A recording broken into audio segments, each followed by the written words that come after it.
ఉన్నాం. చుట్టూ ప్రశాంతమైన అలలు, ఎర్లీ మార్నింగ్ ఫోటోషూట్లు. మినీ గోవాని బీచ్ని ఎక్స్పాండ్ చేసిన తర్వాత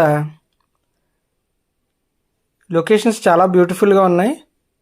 శాండ్ కూడా మనకు నలుపుదనం అనేది తగ్గింది. చాలా మంచి మంచి అలలు వస్తున్నాయి. అలా దాటుకుని వెళ్ళినప్పుడు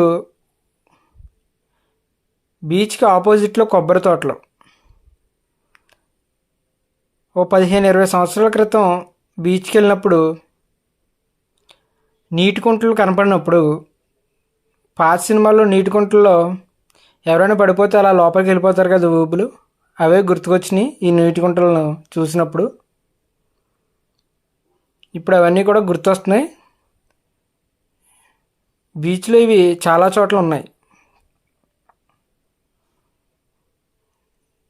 మేము వచ్చింది వర్షాకాలం కాబట్టి చాలా మంచి వాతావరణం ఉంది.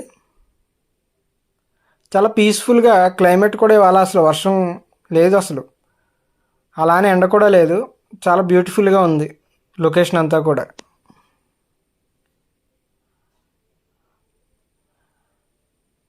కొత్త రోడ్డు వేసిన తర్వాత గాలి అనేది కూడా కేవలం ముందు భాగానికి మాత్రమే వచ్చి ఆగిపోతుంది.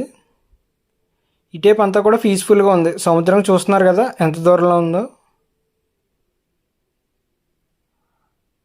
సో ఇది అంతా కూడా mini Goa part at Perupalem beach.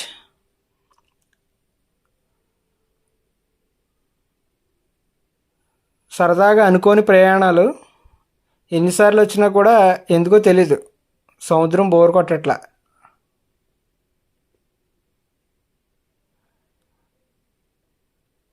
సంవత్సరానికి కనీసం 2 సార్లు అయినా మనం సముద్రంలో స్నానం చేయాలి. దానివల్ల మన స్కిన్కి కూడా చాలా మంచి జరుగుతుంది. అలాగా ఒక తార్పాలిని తెచ్చుకుని రెడీ అయితే చేస్తున్నాను వంటకి. కుక్కరు సింపుల్గా ఒక 2 రకాలు, ఒక వెజ్ కర్రీ, ఒక బిర్యానీ, ఒక చికెన్ కర్రీ, ఉల్లిపాయలు, సలాడ్కి కీరా, చిన్న గ్యాస్ సిలిండర్,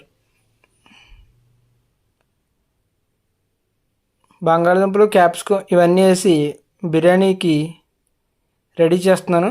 బిర్యానీ అయితే కుక్కర్లో వండేస్తాను. ఫస్ట్ లైట్గా ఆయిల్ వేసి అది బాగా మరిగిన తర్వాత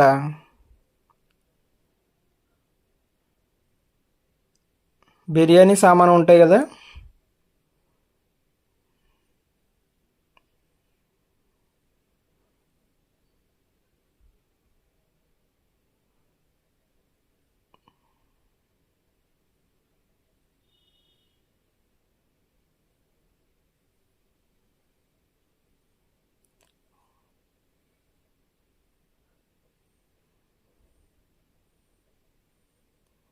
మంట కూడా కొంచెం తక్కువ పెట్టుకుంటేనే బెటరు.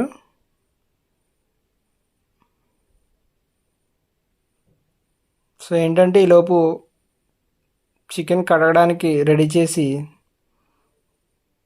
బిర్యానీకి సంబంధించిన ఐటమ్స్ అన్నీ కూడా వేస్తున్నాం. చాలా సింపుల్గా అయిపోయింది బిర్యానీ కూడా. ఆయిల్ వేసి తర్వాత బిర్యానీ సామాను అన్నీ వేసి బాస్మతి రైస్ వేసి కావాల్సినంత మసాలా అవన్నీ వేసి జస్ట్ ఒక 2 విజిల్స్ వేస్తే రెడీ అయిపోయింది. చూస్తున్నారు కదా, పేస్ట్ వేసిన తర్వాత అలా తిప్పాలి. జీడిపప్పు కూడా వేసుకోవచ్చు.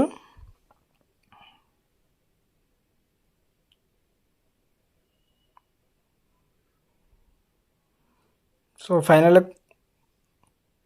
రైస్ వేసిన తర్వాత లాస్ట్లో కొత్తిమీర, పుదీనా కూడా అందులో వేసేసి జస్ట్ మూత పెట్టి విజిల్ వేస్తాం అంతే. చాలా సింపుల్గా చేసాం బిర్యానీ. టేస్ట్ కూడా బాగా కుదిరింది.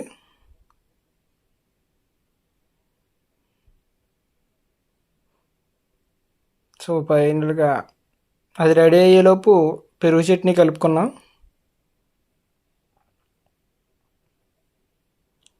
సో ఈలోపు మా వాళ్ళు వచ్చారు. చికెన్ రెడీ చేసి పెట్టుకున్నాం. మసాలాది ఆయిల్, మసాలా, జీడిపప్పు అన్నీ వేసి. వెజ్ వాళ్ళకి ఫస్ట్ లైట్గా ఉల్లిపాయలు, ఆయిల్, ఉప్పు, పసుపు, జీడిపప్పు ఇవన్నీ వేసి టమాటాలు అవి వేసిన తర్వాత లాస్ట్లో పన్నీర్ వేసి పన్నీర్ కర్రీ రెడీ చేసుకున్నాం.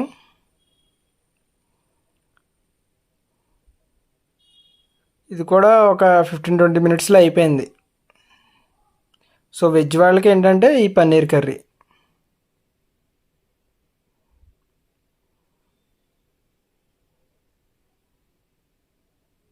తర్వాత జస్ట్ చికెన్ ఫ్రై చేసుకున్నాం, కర్రీ కాదు.